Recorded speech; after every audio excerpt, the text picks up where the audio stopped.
Welcome to the 28th of October 2021.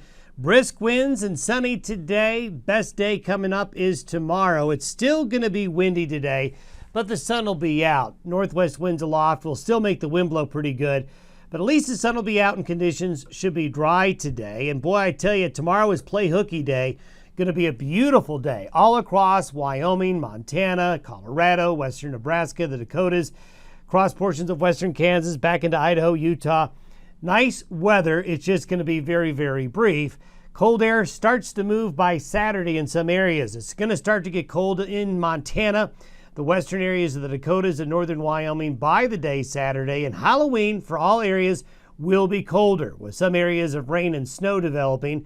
The details of the extent and the snow is still a little sketchy. We still have some disagreement in the long-range modeling on how much cold air, in terms of the extent and the intensity of the cold air, as well as the snow. It is going to get colder. It is going to rain and snow, but the devil is in the details now, and hopefully we'll have a better idea of that. Certainly for trick-or-treaters, anybody traveling on Halloween or the day after, you're going to need to watch the weather as we get to the weekend and early next week.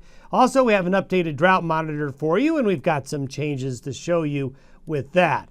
We're still getting some photos in this from Patrice Sutter in Colorado Springs. Wow, a beautiful shot there in the Springs of Pikes Peak and the changing colors down in southern Colorado.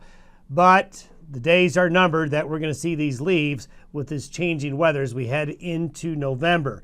Today's satellite imagery shows what was that California storm just a few days ago. Now over Missouri, you can see the spin here and the counterclockwise kind of comma shape of that system. That's why the northwest winds coming in behind it are still really stout today. Also, we had a really big storm batter New England over the last couple of days, and you can see that system now moving out into the Atlantic. As we take a look at the pattern that will be evolving, this is where we are today. Upper level winds aloft from the northwest, strong and gusty with that low that's in over Missouri and Arkansas. And there's that low off the New England coast. But you can see this large, broad area of high pressure that's sliding on in. This is why today and tomorrow we're going to have some pretty good weather coming on in. But up north, we've got the colder air.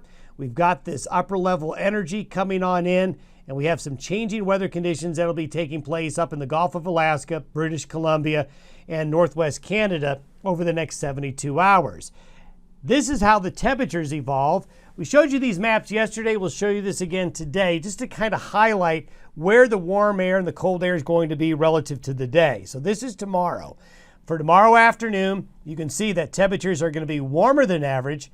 A little wedge of warmth here with that high pressure ridge getting pushed out ahead of the colder air that's coming in out of British Columbia and Alberta. So this is why we're advertising as tomorrow a nice mild day with much less wind.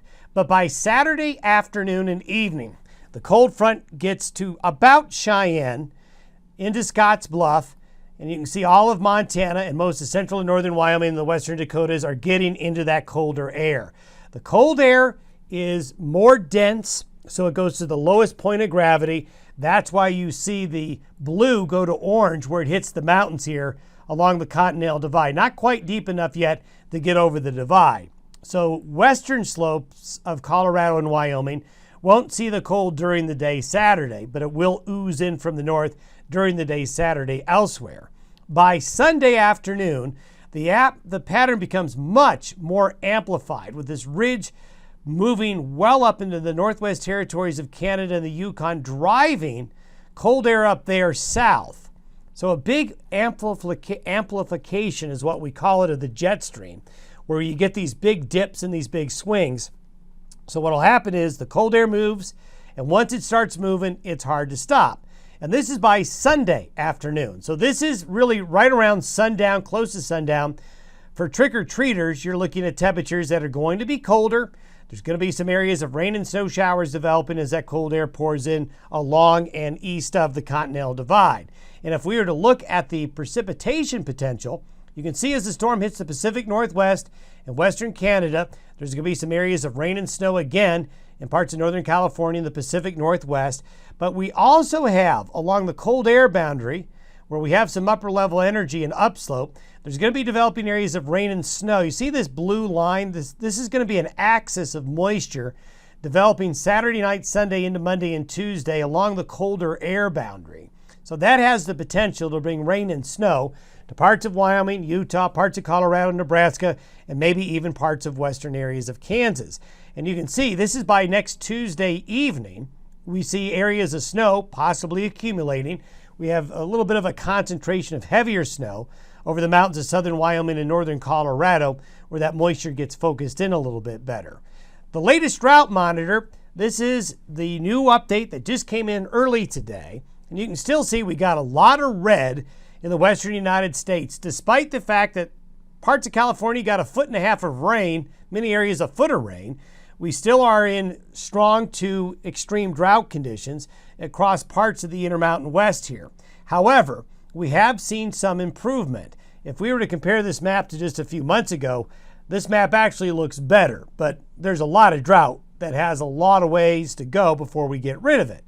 If we were to look, though, at the changes in drought conditions, good news and bad news. For these areas in the green, in Wyoming and western Colorado, that shows the drought conditions have improved. The wet weather that we've had in October has shown improvement in these parts of Wyoming and western Colorado. The yellow shows where drought conditions have worsened a little bit, and that's certainly an area here in southern Colorado. If you were to look along the west coast and look in other areas, we've got some green. The big storm that hit California has improved conditions there, as well as in portions of Idaho, eastern Washington state, and 2 areas here in Montana have seen some improvement, while these 2 small areas have had a bit of a deficit over the last week or so. This is certainly good news, and we do feel confident that there's more help on the way. This is a forecast map for the 10th of November. That's when we think the next wave of colder, wet weather will move into the West Coast and eventually into the Rockies. So we're likely going to have more fall precipitation in the long term. And while you're not going to end a drought in the fall, you're just not. Certainly these wet fall storms are helping and not hurting. And this is a lot different than we had in the fall of 2020. Have yourself a great Thursday. We'll have more detail on your Halloween weekend forecast tomorrow.